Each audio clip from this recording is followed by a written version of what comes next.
To get into the program for today, we start off with Advtech. Now, despite difficult economic conditions over the last 6 months, Advtech's revenue increased by 7% to 791 million rand, while operating profit grew by 10% to 110 million rand, with a strong improvement in education partially offset by the decline in resourcing. Basic and diluted headline earnings per share increased by 10% to 20 cents.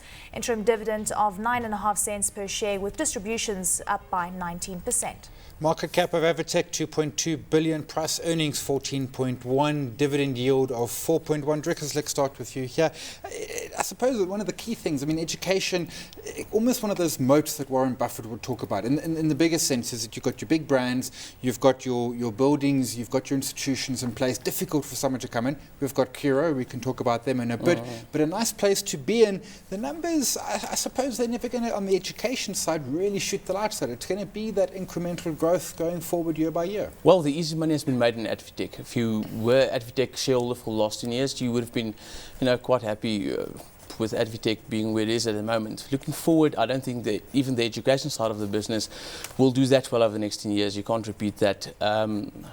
Is that because of saturated? A bit of market saturation, a bit of that, definitely. We don't know to which extent the market, when will the market be saturated? In the developed economies, your saturation levels is much higher than we currently have. It's about 13%. We're sitting at about 4%. At about 4%, below 4%. And that's where a space for Kiro comes in. They're a bit below the Advtech space, better value, if I might put it that way, and there's a bit more space in that area.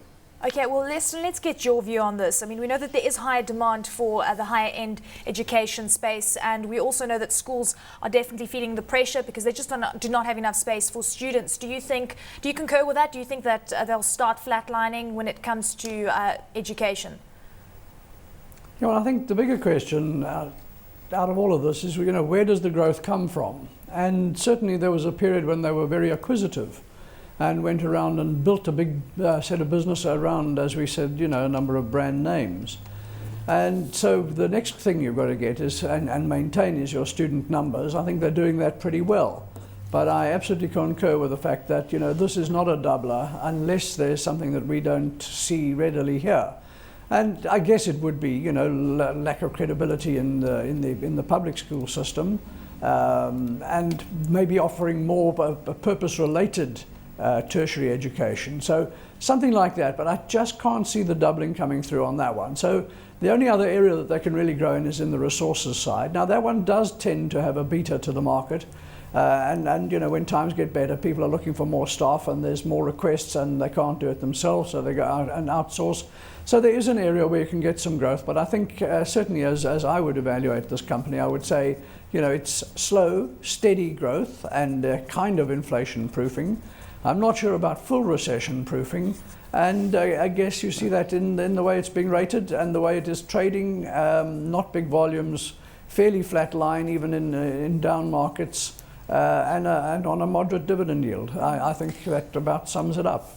Drikus, Liston makes a good point there, that the staffing, resourcing, call it what you will, notwithstanding potential issues around labour broking because they do short-term contracting, about 13% of revenue, very, very tough space at the moment. We can see that. But if we jump forward, I was going to say a year or two, might be 3 or 4 years, when the economy is booming again and people are employing, is that not the kicker that's going to suddenly drive significantly bigger revenue at significantly bigger margins? Well, it might only be a small part of the revenue or even operating profit, but it's all about the marginal, about that extra dollar of revenue at the end of the day that expands your margins. You don't necessarily have to utilize extra resources to gain that extra dollar of so there's a leverage effect to it. So there's a leverage effect. When the economy has been recovering, but it's been just like in the US, it's been without the employment gains that we normally see. And once employment gains kick in, but when that will be, your guess is as good as mine. Well, listen, let's get your sense when it comes to regulatory changes within the labour broking space. We know recruitment is very important for the company. We've seen even margins increasing slightly from 13.5% to 14%. It seems that it is going to be a focus for them going forward. Are you optimistic about future prospects when it comes to the labour broking space, or do you think it could hit them hard? I'm not really concerned about the labour broking. I'm actually looking at, staff recruitment, and, typically it will be, a number of lower paid jobs, but without the contract side to it, that will come through in a firmer economy. I just can't see much else.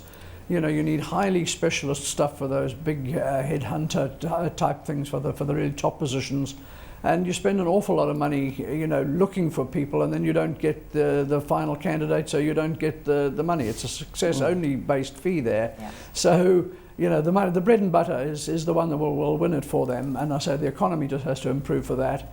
And I think it'll be driven more by volume than by the margin. Whether the margin's 13, 14 or 15, the volumes can actually grow quite significantly over the next couple of years in a better economy. We've been talking about a new player within the space, Curro Holdings, and it seems that, a lot of people saying with this company coming onto the market, it could be the next Capitec. Are you convinced that it could actually be a formidable force for the likes of Advtech?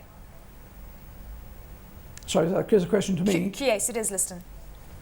Sorry, I missed part of that because of the transmission. Sorry. Okay, Curro Holdings. Do you think that Curro could be a formidable force for Advtech? Well, I think if it is, you're going to see some fairly rapid response from them. And again, I'm just busy on a different project at the moment. But what we are saying in general is that increasing the category is good for all members of the category. You don't have to think that it's a survival kit only. If the category is growing, then the one benefits the other one, and people have a choice, and people talk about it more. So improving the category, I don't think it is necessarily bad news for Advtech. Drikus, and this makes a good point then. You mentioned Curro coming in at a slightly cheaper LSM, etc. But in essence, it almost gives a move through towards the Crawfords and the like of Advtech. And they've got the bulk. I mean, they've got 21 higher educations, 32 schools. Curro, I think, is on 6 or so. Well, 6 or so, and some of them only got to grade 8 to grade 9 and 10 at the moment. So you still got that flow through. You start at grade 8 and then you have to work your way up. So you only see real returns after about 4 or 5 years once the school has been built.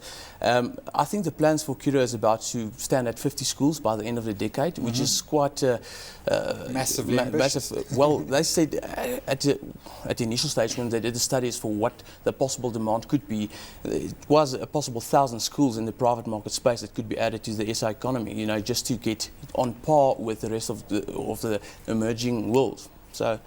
Okay. Definitely thousands a giant number. Thousands a giant number. Hot or not, Drikus, Advtech? Sitting at a 4P 12.5, I would not stop anyone buying it, but I won't be encouraging it. Okay, why not? Well, there's just a lot of cheap stocks out there at the moment. So Advtech would be top of the agenda. Your shopping list is too big. My shopping list is just too big at the moment. And education is on top of your list, I Exactly. suppose. Hey? Okay, listen, hot or not, Advtech? No. Short answer, I like them, I like their space, but I'm with Drikus. There's a lot of good stuff out there at the moment, and I think let's wait. The staffing's going to be a while to kick in, so I think there's no rush. We'll come back in a year. Okay, let's delve into the next stock. Northam Plat warned above-inflation cost increases would affect profitability in the current financial year. The company said that the capital cost of its Boysendal project had increased to 3.9 billion rand in June, in terms of money terms rather, an 8% increase on its last capital cost estimate.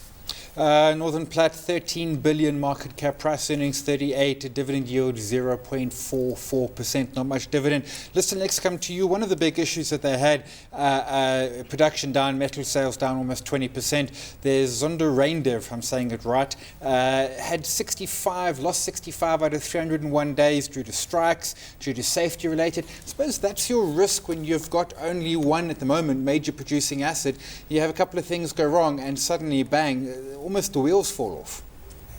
Well, yeah, but I think, the essence of Northam, and you're quite right, I mean, Boysendal is coming in, but only at the end of 2013. Now, that is something to look forward to. So what you've got to try to do in evaluating this company is to say, well, what value are they actually placing on Boysendal as a standalone? But your point is valid. I mean, the one's on the east side of the Bushveld complex, the other on the west side. So, you might get some benefits. But I guess it's not terribly well known, but Northam has a very high operational gearing. And that's largely because of the topology or topography or whatever, mineralization, whatever you want to call it, the way the mine is actually configured.